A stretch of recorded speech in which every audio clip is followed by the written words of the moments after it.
Good morning.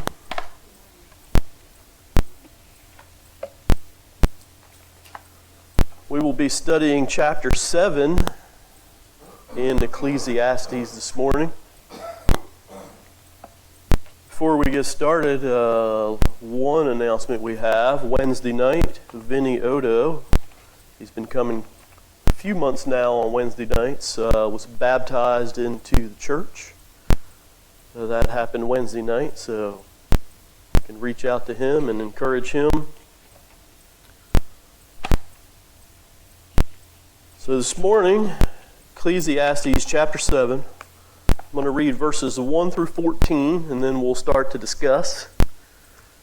I heard from several people last week that Dave wanted to get into the first couple of verses in this chapter last week.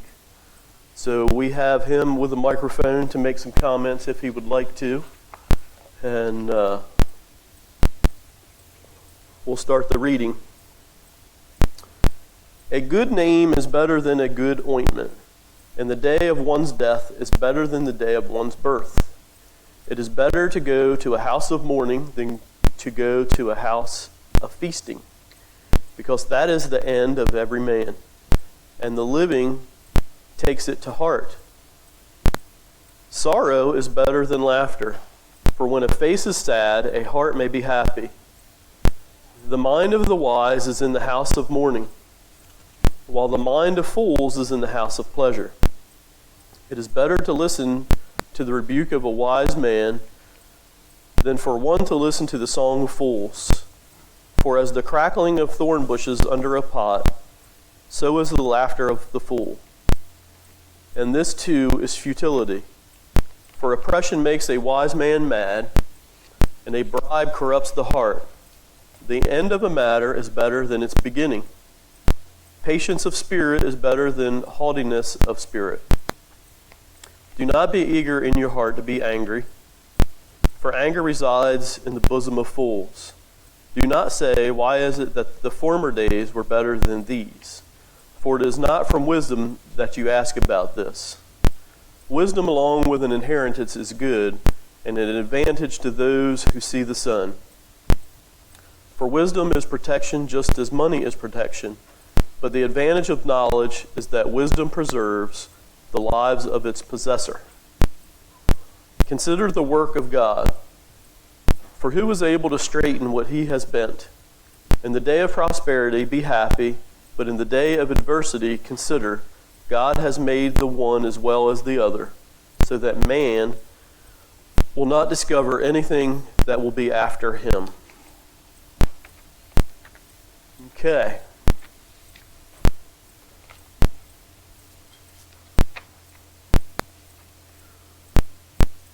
The first of the better than statements concerning reputation, a good name.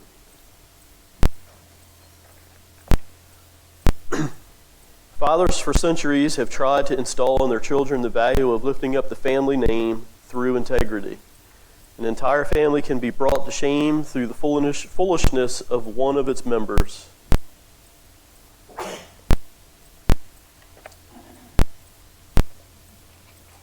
takes a lot of work to have a good reputation. It takes a little bit of foolishness to ruin that reputation.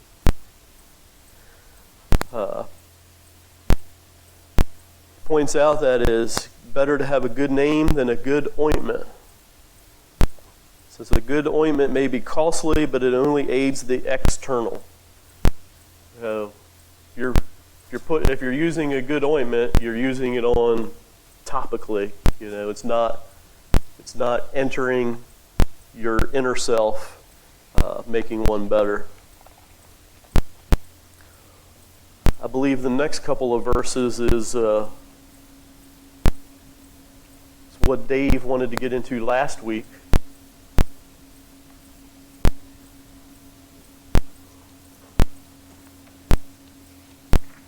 Verse 2 reads, "It is better to go to a house of mourning than go to a house of feasting, because that is the end of every man, and the living takes it to heart."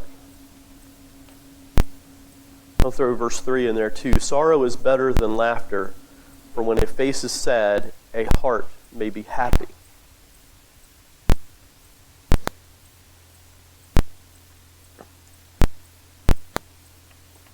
What is a house of mourning?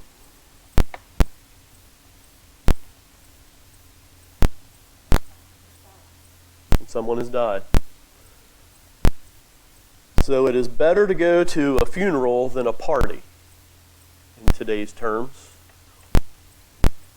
How does this make sense?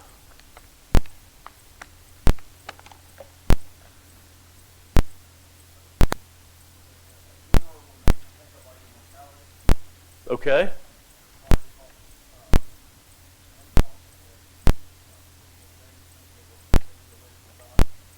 Okay. Julio says a funeral may make you think about your mortality, and a party may influence you to sin. What do you think, Norma? Julio's comment? You think he's right? Okay. Mm-hmm. Yeah. It's not typical thinking to think I'd rather go to a funeral than a feast. What's your thoughts on it, Dave? Julio did a good job. It's just against everything that the world preaches. That, you know, it's all about living. I don't want to go to funerals. I can't accept them. I can't go to them because someone has passed away. I think Solomon here is really gives us something to reflect. John says, get your mic a little closer.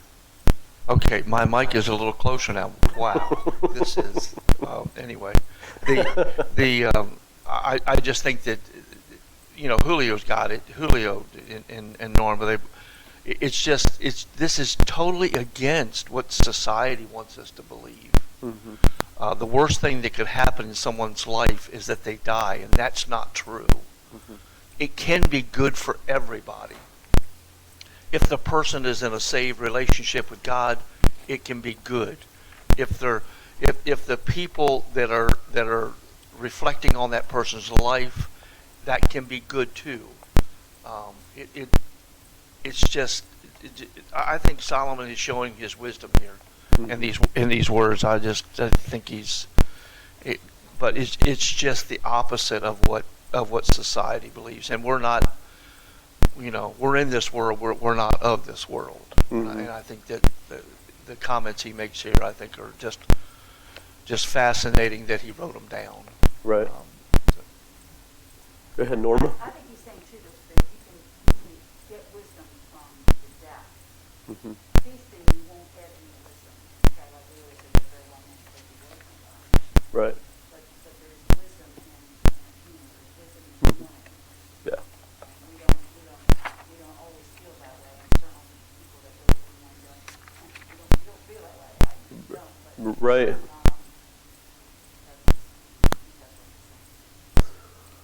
And I think that goes into the last part of the verse, or in verse 3. For when a face is sad, a heart may be happy. You know, when you're looking at the end of a life, then you're in tune to plan ahead for the end of your life. And if we're living in a way that pleases God, then we have a reward at the end. And if we're living for today as the world, this is our reward today. Yeah.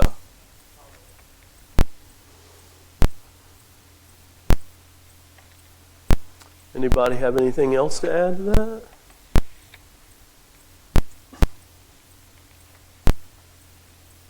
Good morning, Dan. Good morning.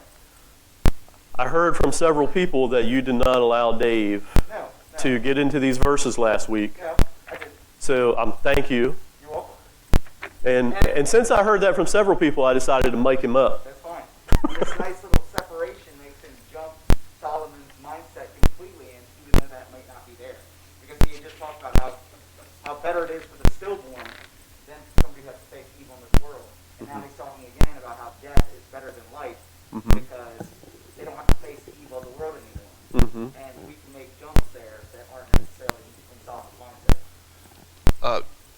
Jesus made the jump one time. Jesus does. That's not, we're When- putting something that Jesus When, said. well, yeah, This is what Solomon- but we are Jesus people, okay? Absolutely. And we But Solomon didn't have Jesus' knowledge and Jesus' But- passion and ability.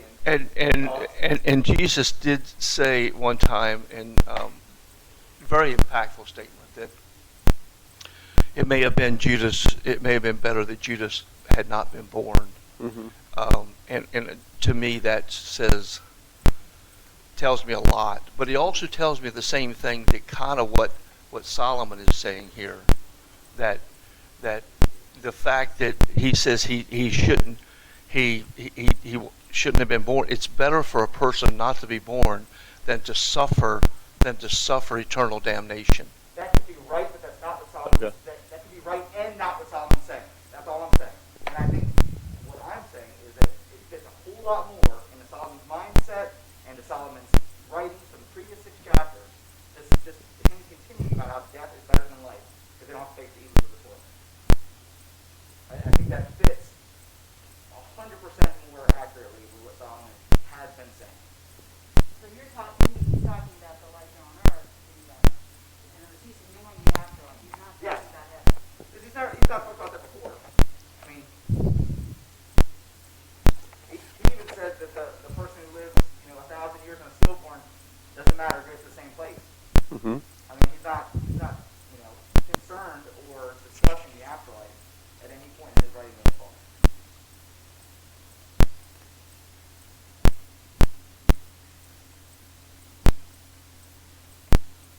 And I'm not disagreeing with the principle of what was said. I agree, 99% with the principle with what was said. But to attest that to Solomon's mindset, what Solomon's saying here is inaccurate to my best estimation. I could be wrong. I'm definitely humble enough to say that I could be wrong, but it doesn't fit to me what Solomon said. I think it excludes the wisdom of his thinking when you think that it's better to go to a house of mourning than to go to a house of feasting. I think there are things in that statement right there that you have to think about. Why is it better to go to a house of mourning? The house of mourning makes you think about your life and how you're living it. The house of feasting lets you live in the day, lets you live in the moment. Which he had said before is the purpose of life. So He didn't say that was the purpose of life. He said God gave that to be the reward for the person living that. in chapter 4, he said, "What is a life but to eat and drink and to be happy in it?" I think That is the gift from God, is what was said. Yeah. So, again, he's talked about that as being the purpose with God's blessing in there. But so you're right. I think it deserves some thought to what does that actually mean. And Because if you're just living for the day, if today is your reward, lost my mic. If today is your reward, then there's no need to think about the afterlife. correct. And again, I think the day of mourning and the day of feasting would fit in with the thought process that not being part of the evils of this earth is even better than our best day. That to not have to deal with those things anymore is better than even the things that Solomon has said are gifts of this life. I think that would fit a lot more, consistently with Solomon's writing than some, allusion to the afterlife. The only illusion they had to the afterlife is they were to be with God.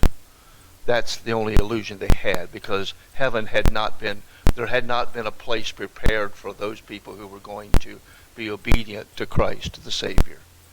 In other words, that's the only promise that they were hoping for, because they were all going to go to the same place in their belief, but they had no promise of salvation through Jesus Christ at this particular time. And that is different. That is the different outlook on life. We have a better promise than they had then. And that's what, but all he can say now is that he's saying that considering how you've lived, it's better, in other words, those days when you are going to some place to mourn and understand that life is futile and that it's going to end, can also give you a realization of how you should live. And that's as far as you'd like to go here, right? As far as I think you don't want to go any farther than that. I think Jesus takes it farther. Jesus goes ahead and takes it farther, and like I said, gives us a better promise than what Solomon could have realized at that particular time, even with all the wisdom that he had.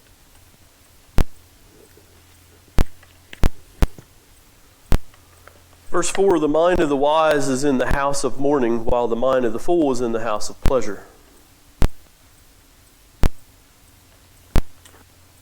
I think this goes a step, again, saying, when you're in a house of mourning, you're reflecting on the life of the person that you're mourning and how you're living your life.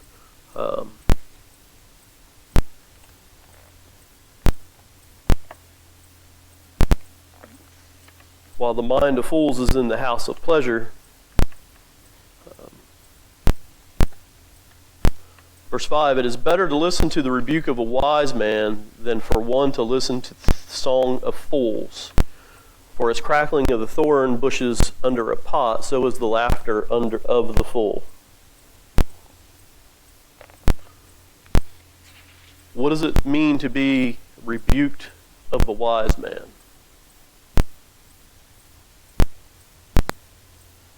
What do you think, Diane? Well, it's like fathers rebuke their children because they live longer, they've had more experiences, they're wiser about things, Mm-hmm. and they try to steer them away from the same things that they experienced. Because of? You rebuke your children and correct your children if you love them. Okay, yes.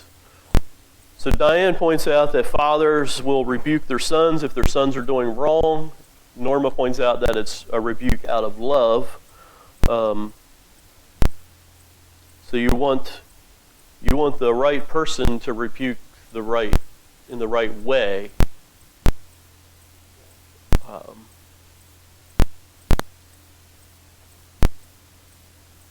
Then for one to listen to the song of fools. What do you think song of fools means there, Dan? Continuing on with the celebration of the fools, type thing. It's better to get wise words in a negative manner than unwise words in a happy. Okay. Or is rebuking of a wise man to the person receiving the rebuking I forget what the term you just used there. Unwilling? Are you unwilling to be rebuked? The rebuke, the person being rebuked. How do they feel about being rebuked? Depends on the rebuking, right? Depends on how it's going about Yeah. and for what reasons. Yeah. Yeah. I think this to me is making a little bit of a transition just to, the value of words from wisdom versus the value of words from folly and how they're given. Because, same way with that house of mourning versus house of feasting, if, even though we think of, and I'm sure even in this time frame in the society, mourning was less desirable than feasting. If you're going to get wisdom from mourning or rebuking, and you're not going to get foolishness from feasting or celebration, then he's making a clear line that wisdom's better. Mm-hmm.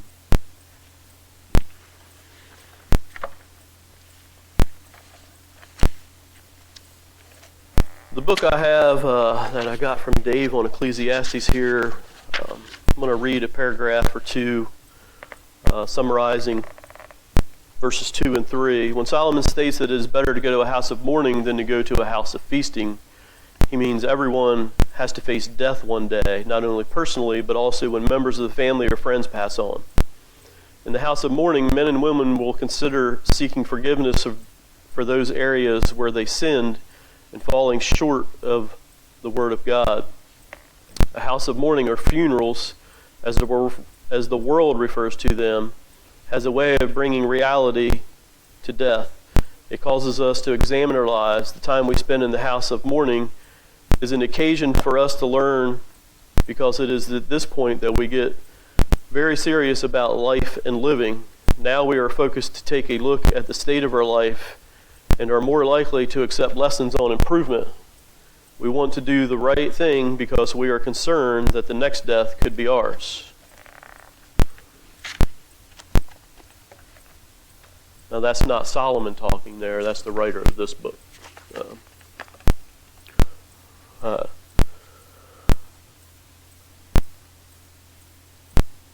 Verse 6, for the crackling of thorn bushes under a pot, so is the laughter of fools. You don't throw, when you're cooking something outside on a pot, you want a nice big firm piece of log to maintain its heat a long time so that you cook on this pot outside. You don't want to put little bushes that go and then the flames are gone. And he says that so is the laughter of the fools, and this too is futility. All right, any other comments on these first 6 verses here? Yes, sir. In a house of mourning, people, when they start thinking about their lives and what they've done, what they should do, they start thinking about a bucket list. Mm-hmm. Okay, and that bucket list is really not important. Right. Yeah, it's. Somebody just handed me an ice cream cone. Julio's now mic'd up. I am? Yeah. Okay. So, anyway, what I was saying is that the bucket list is not really what's important. Uh-huh. It's living your life for God. It's what Solomon is talking about. Not necessarily our desires and what I need to do in order to, before I die, I need to do this or that or whatever. Mm-hmm. So. Yeah, and I think that's what the paragraph I just read, kind of summarizes that. You think about the way you're living your life, if you're living it in the correct way. Some may think about things they'd like to do before they go, and but I think examining your life, whether it's godly or not, is, like Julio said, the important thing to come across there. Okay, verse 7. For oppression makes a wise man mad, and a bribe corrupts the heart. The end of the matter is better than its beginning. Before we get too far into this, verse 7, wise people get upset when they see someone taking advantage of others because such actions undermine the principles that keep a society strong. People need to be able to trust each other. It is not a healthy environment when citizens doubt those in power and suspect that they will use their position for oppression. Wise men are interested in building a better society. Besides, even the wise may be mistreated through the abuse of power or bribery. Indeed, oppression was troubling to Solomon. He also talked about oppression in chapter 4, verse 1, and chapter 5, and verse 8. Willingness to accept a bribe shows that something is wrong deep inside an individual's heart. NIV uses the word extortion, Extortion. turns a wise person into a fool. Yeah. That may be a better term there. Extortion. Say that again. Extortion. Extortion turns a wise person into a fool. Extortion turns a wise person into a fool.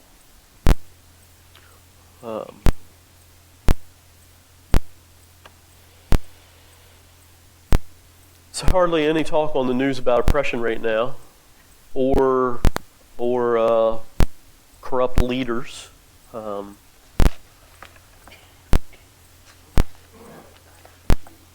What's that? Yeah, yeah. You know, Solomon stated there's nothing new under the sun in his time. We can still see that today.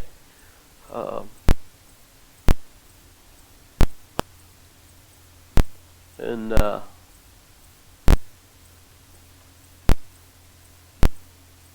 it doesn't always take a wise man to recognize oppression.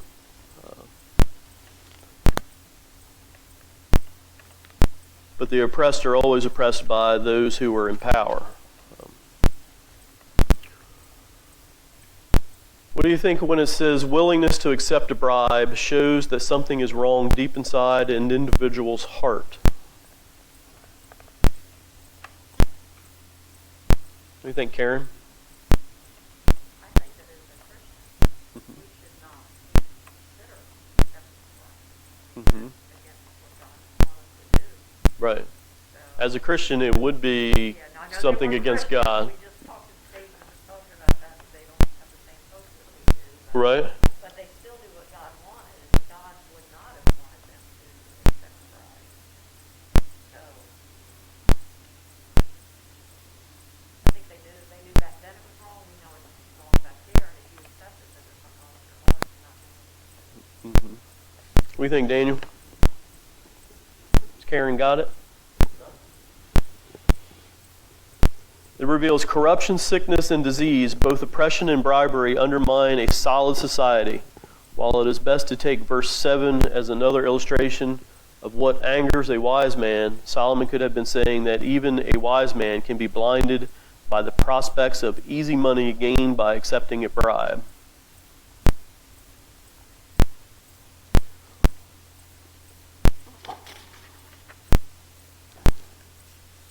Bribe is one who accepts a bribe does it selfishly, Mm-hmm. and it's not something what other people but only themselves Yeah. and what they're gaining.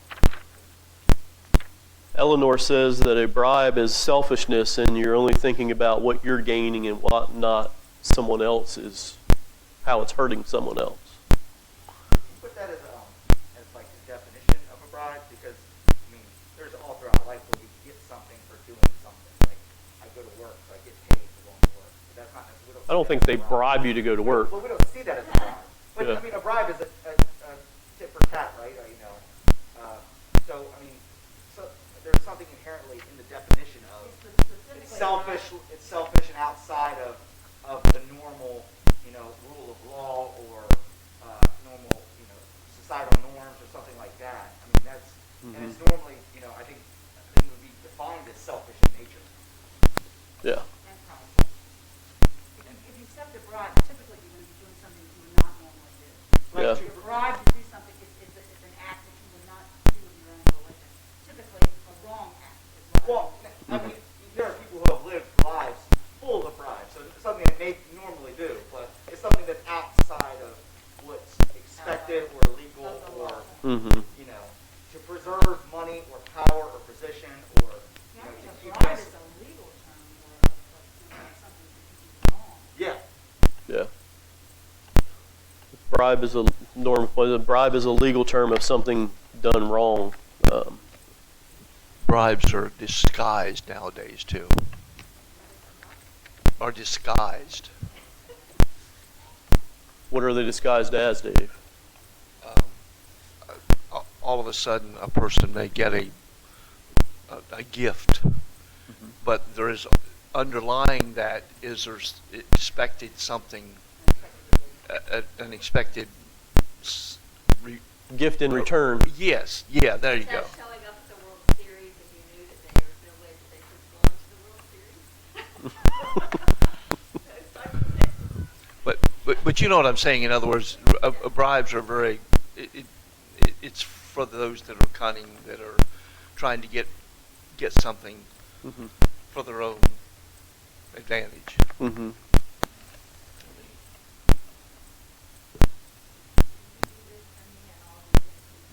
Mm-hmm. Or I'll do this for you, but I need a favor. Let me ask you a favor. I'll do this for you, but you owe me one, and you don't know when that's gonna. Yeah. It doesn't have to be always bad. That's why I asked. Because, Yeah. you know, this tit for tat type thing Right. is you know, is you can open it up to even a job. Like I go there with the expectation that they will pay me for going there. You could point that out as slavery too. You're a slave to your job. You have to go to your job, so you receive this. I mean, I don't have to go to my job. If you want to get paid. If you want to get paid, you have to go to your job. But that's not okay. Slavery, you had to do something, or or there would be physical repercussions for that. So But a lot of times, slavery was you do this work, you get to live here and be fed. you do this work whether I feed you and you live here or not. This is my. That's not all slavery. That's Nah. Not at all. that's the broadest definition would include that. And but okay. So but American slavery isn't all slavery, right? There was slavery, in the Yeah. world. There were slaves like thousands and thousands of years, and it still goes on today. I don't think what I'm saying is Yeah. not ever the case. Right. That's It's not the only case, though, is what I'm saying. okay. I mean, there's examples of slavery in the Bible. There's examples of working for a goal. You do this, and this is your reward. I get it. Yeah. I get it. It's not what I was trying to get to with pride. Okay. But I'm good.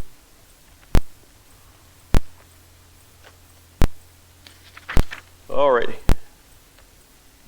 I'm on this page. The end of a matter is better than its beginning. Patience of spirit is better than haughtiness of spirit. Let's take the beginning of that first. The end of the matter is better than its beginning. Why is the ending better than the beginning? Why is the ending better than the beginning?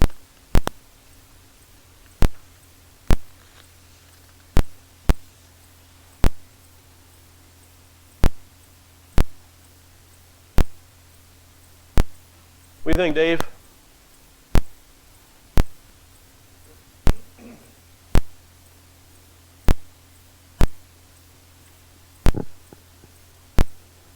I don't know. Now, I guess the end of a school year to me is much better than the beginning of a school year. Okay. Because I feel like I've accomplished a lot. Okay. I've met goals, and, All right. and it's, something is completed. I think every teacher would agree with you. Karen says that the end of the school year is much better than the beginning of the school year because she feels rewarded for the year. Things have been accomplished. And you see that accomplishment at the end. I don't know if this means though, but with me, I don't like to start something and not finish. And I don't like to see something in the middle, Mm-hmm. and sit there, and not. Right. So to me, it certainly is better to do it and get it done, and then instead of starting it And not finishing. completing it. All right, Ginger points out that it's better to start a project and get it done and have an ending and see your accomplishment than to have it not finished midway through, lose excitement over it. Even if it's not her project, Don points out.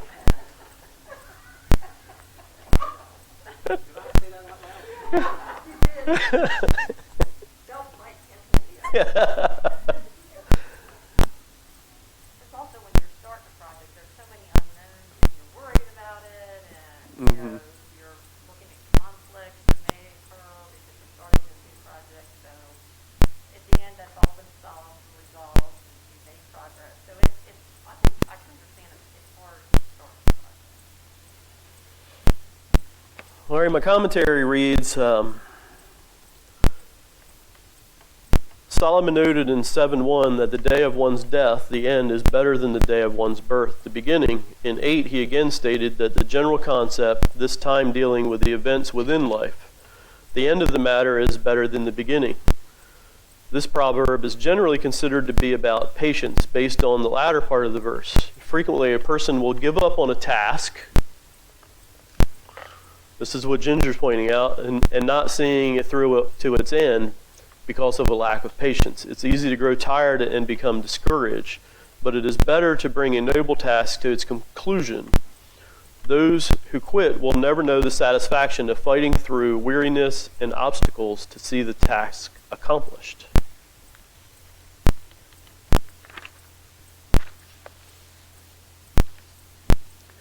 The rest of verse 8 declares that patience of spirit is superior to haughtiness of spirit. These two are not frequently seen as opposites. However, patience is the result of a submissive spirit, where haughtiness is the result of arrogance. The impatient person is unwilling to grant man or God time to do what is needed to be done. Is hardiness the same as pride? At the time when your translation is pride, patience is better than pride.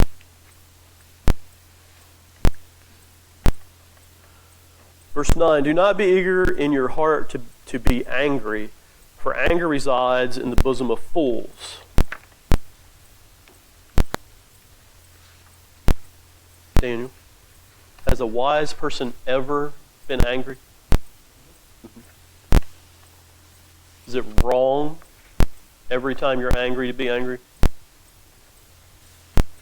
I think the New Testament say no. Okay. Is it wrong to live in anger? Yeah.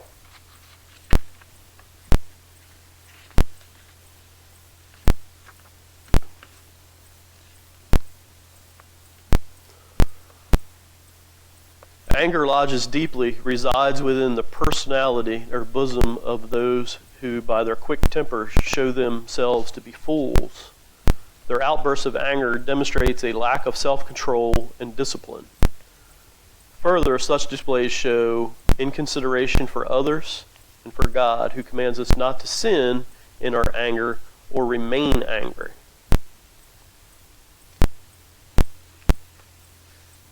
But we have examples of wise people being angry, so I don't think we can consider it a sin every time somebody's angry.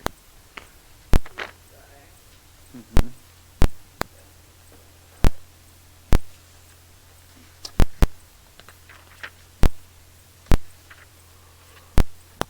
Alrighty. Do not say, why is it that the former days were better than these? For it is not from wisdom that you ask about this.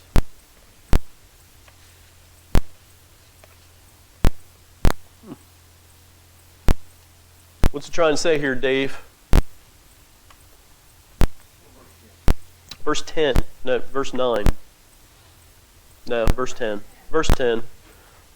Do not say, why is it that the former days were better than these? For it is not from wisdom that you ask about these things.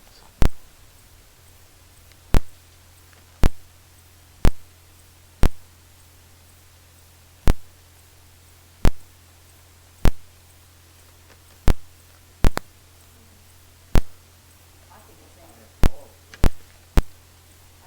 comparing the good old days and the days of today. Yeah. Yeah. Comparing the. But he's saying that there's nothing new under the sun. Mhm. So basically, what we're facing today, we probably have had to face in the past. Mhm. It's not like it's something. Cool. If you follow that rationale, he says there's nothing new under the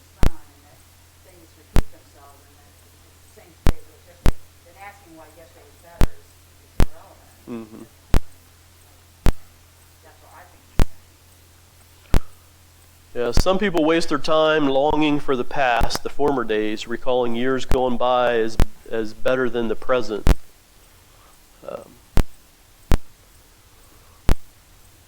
It is all the right to evaluate the times, but to live in the past shows an absence of wisdom.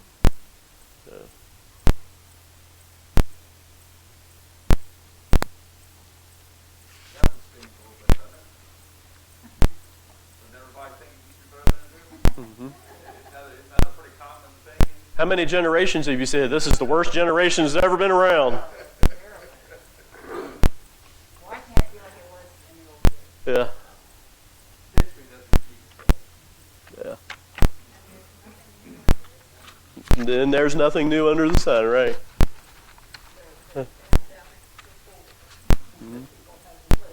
Mm-hmm.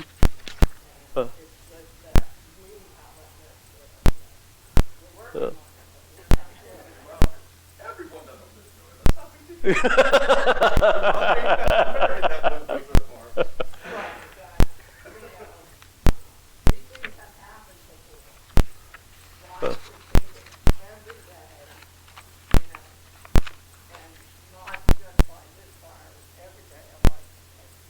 Mm-hmm.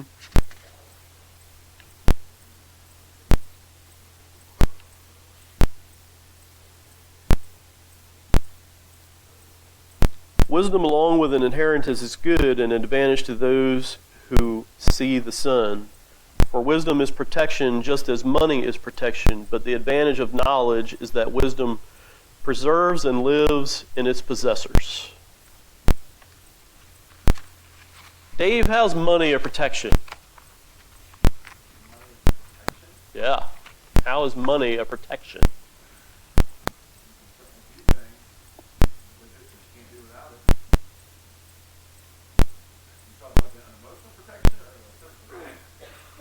You can go either way with that. How is it an emotional protection? Seems to me money works real well. Like the less of it you have, the better you think more of it will help you. It seems like people that have it still have problems. Mm-hmm. Yeah. So I think it's mental. I mean, although obviously there are things you can do physically, that you have it that you can't do if you don't have it. Right. That's obvious. But I don't know. It creates different problems, I guess. It doesn't solve all problems. It creates different. Okay. Dave says it doesn't solve all problems, it just creates different ones. What were you going to say, Eleanor?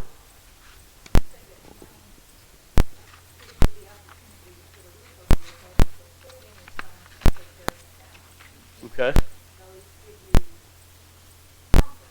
Mm-hmm. So money can provide for your physical needs, and therefore that offers protection. Yeah. It's a sense of security if you have it. I would say in this context, in this time, the wealthy were more protected against famine and flood and natural disasters and things like that. Because Mhm. they could rebuild or survive through those difficulties more easily than somebody who was a little bit tighter on wealth. Right. I Which would I think what Solomon's saying here. yeah. Yeah. All right, we're going to stop there for I today. think he's talking about the protection, just like you guys have said, it's protection of your physical needs. Right. And you know, just being able to exist. And I think that's probably more what Solomon was talking about here, Right. than some of the other things that we think about today as being. Right. All right, we're going to stop there for today. Thank you for your comments.